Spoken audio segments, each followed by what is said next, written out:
पापा इस बॉक्स पर भी ऐसा ही ताला लगा है।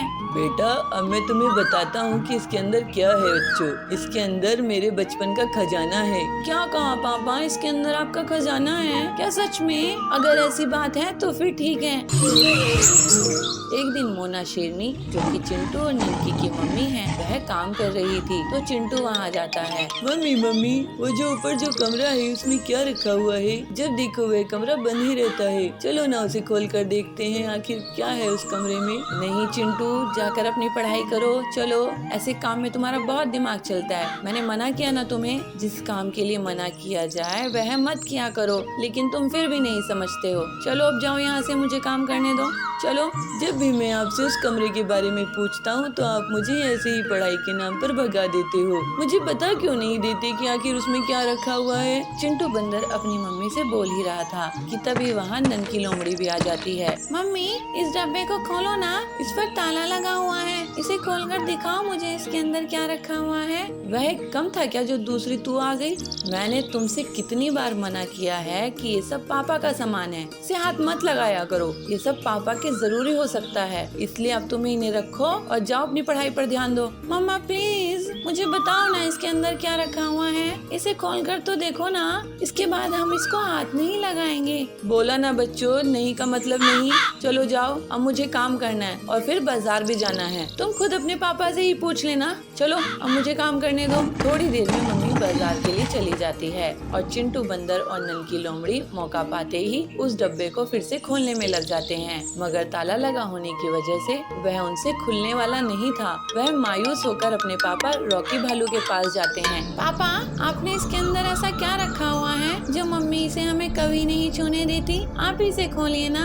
अच्छा तो तुम इसे क्यों खुलवाना चाहते हो? पापा इसे खोल दीजिए ना, हमें बस देखना है इसमें क्या रखा है। अच्छा ठीक है, मैं इसे खोल दूंगा, मगर मेरे पास एक और ऐसा ही बॉक्स है, वो भी मैं अभी लेकर आता हूँ। रुको। रॉकी भालू अंदर अपने कमरे में से एक और बॉक्स लेकर आता है, जिस पर भी ऐसा ही ताला लगा हुआ था। पापा इस बॉक्स पर भी ऐसा ही ताला लगा है। बेटा अब मैं तुम्हें बताता हूँ कि इसके अंदर क्या है बच्चों। इसके अंदर मेरे बचपन का खजाना है जो मैं तुम्हें दे दूंगा, मगर मेरी एक शर्त है। तुम्हें इन दोनों बॉक्स में से अपना एक एक बॉक्स पहले ही चूज करना पड़ेगा। तो तुम अपने लिए एक एक बॉक्स चूज कर लो। क्या कहा पापा, इसके अंदर आपका खजाना है? क्या सच में? अगर ऐसी बात है तो फिर ठीक है, मैं तो ये वाला बॉक्स लूंगी। तो ठीक है पापा जी, ये वाला बॉक्स मैं लूंगा। ठीक है बच्चों, अब इसमें से जो भी निकलेगा वो तुम्हें रखना होगा। चलो बच्चों हटो, मुझे ताला खोलने दो।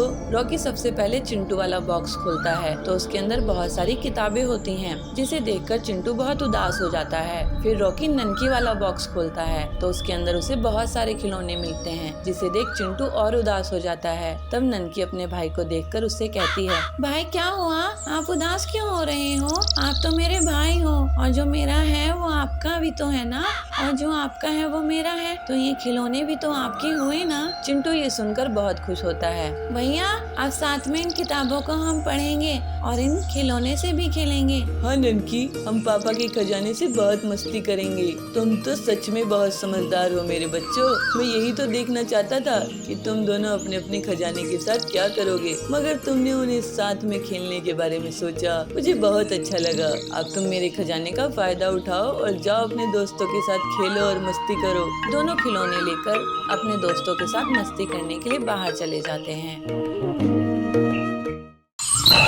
सुंदर जंगल में शेरा का बहुत आतंक था। सभी जानवर उसके गुस्से से बहुत डरते थे। उसी जंगल में एक समझदार खरगोश रिंकू रहता था। रिंकू हमेशा अपनी चालाकी से बड़े बड़े जानवरों से अपनी जान बचा लेता था, लेकिन वो हमेशा दूसरे छोटे जानवरों की मदद करता था। इस वजह से सभी जानवर उसको बहुत पसंद करते थे। एक दिन रिंकू जंगल में टहल रहा था, तभी उसे छोटू और उसकी पत्नी दिखाई दिए। छोटू भैया, छोटी भाभी, कहाँ घूम रहे हो? कुछ नहीं रिंकू, हम तो ताजी घास और फलों की तलाश में आए हैं। यहाँ की घास तो बहुत हरी भरी है, हम तो सोच रहे थे कि यहीं पास बस जाए। आप लोग क्या शेरा के बारे में नहीं सुने हो? ये उसी का इलाका है। अगर उसने आप दोनों को देख लिया तो आपकी खैर नहीं। शेरा तो बहुत ही क्रूर है। तभी वहाँ शेरा का दहाड़ने की आवाज आती है और सब डर जाते हैं। सुनिए जी, ये तो शेरा की दहाड़ है, अब क्या होगा? आप दोनों उस पेड़ के पीछे से भाग जाओ। और फिर दोनों पति पत्नी एक पेड़ के पीछे से भाग जाते हैं। रिंकू खरगोश, यहाँ पर 2 जानवर आए थे, मैं उनका शिकार करने आया हूँ। क्या तुमने उन्हें देखा है? जी शेरा जी, मैंने उन्हें उस रास्ते से जाते हुए देखा।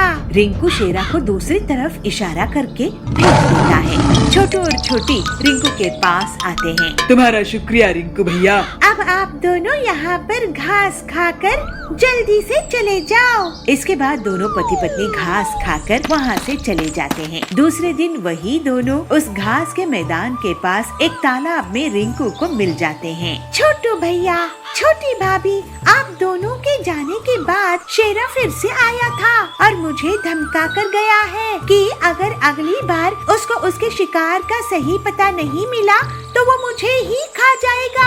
आपने हमारी जान बचाने के लिए अपनी जान खतरे में डाली भैया, आपका बहुत धन्यवाद। दोनों पति पत्नी वहाँ से भाग जाते हैं। तो शेर वहाँ पे आकर कहता है, रिंकू, तू मुझे यहाँ और भी जानवरों की आवाजें आ रही थी, तू किससे बात कर रहा था? जरा बताना मुझे, मेरी धमकी याद है ना?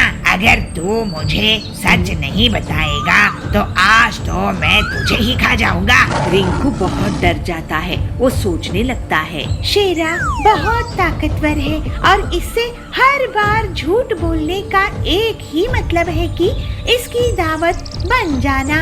अब मैं क्या करूं? मेरी भी जान खतरे में है। सच कहूंगा तो पति पत्नी मारे जाएंगे, झूठ बोला तो मैं मारा जाऊंगा। लेकिन आखिर हम सब कब तक इस शेरा से डर के रहेंगे? सोच क्या रहा है? जवाब दे। शेरा जी, मैं पानी से बात कर रहा था, आप भी बात करके देख लो। पानी से? पानी में क्या है? आप ही देख लो, उसमें शायद आपको शिकार करने के लिए कोई मिल जाए। शेरा पानी में झांक कर देखता है। मुझे तो कुछ नहीं दिख रहा है। रिंकू इशारों से छोटू और छोटी को बुलाता है। ध्यान से आगे जाकर देखो शेरा जी, आपका शिकार है वहाँ।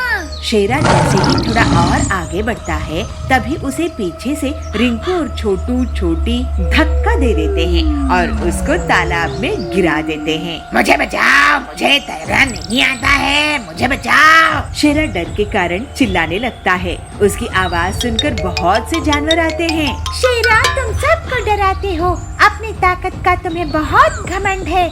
अगर तुम हम सबको तंग करना छोड़ोगे तभी तुम्हें बचाएंगे। इसको मत बचाओ रिंकू। नहीं छोटू भाई, पूरे जंगल के सामने ये मदद मांगकर साबित कर चुका है कि इसको भी डर लगता है। मैं वादा करता हूँ कि मैं तंग नहीं करूँगा। और फिर सबके सामने रिंकू रस्सी फेंककर शेरा को बचाता है। शेरा शर्मिंदा हो जाता है और फिर वो कभी भी अपनी ताकत का गलत इस्तेमाल नहीं करता है और पूरे जंगल में अब रिंकू की सूझबूझ की तारीफ होने लगती है। इसी तरह से रिंकू इतनी मुश्किल में भी अपनी हिम्मत और होशियारी से मुसीबत खत्म करने में कामयाब होता है।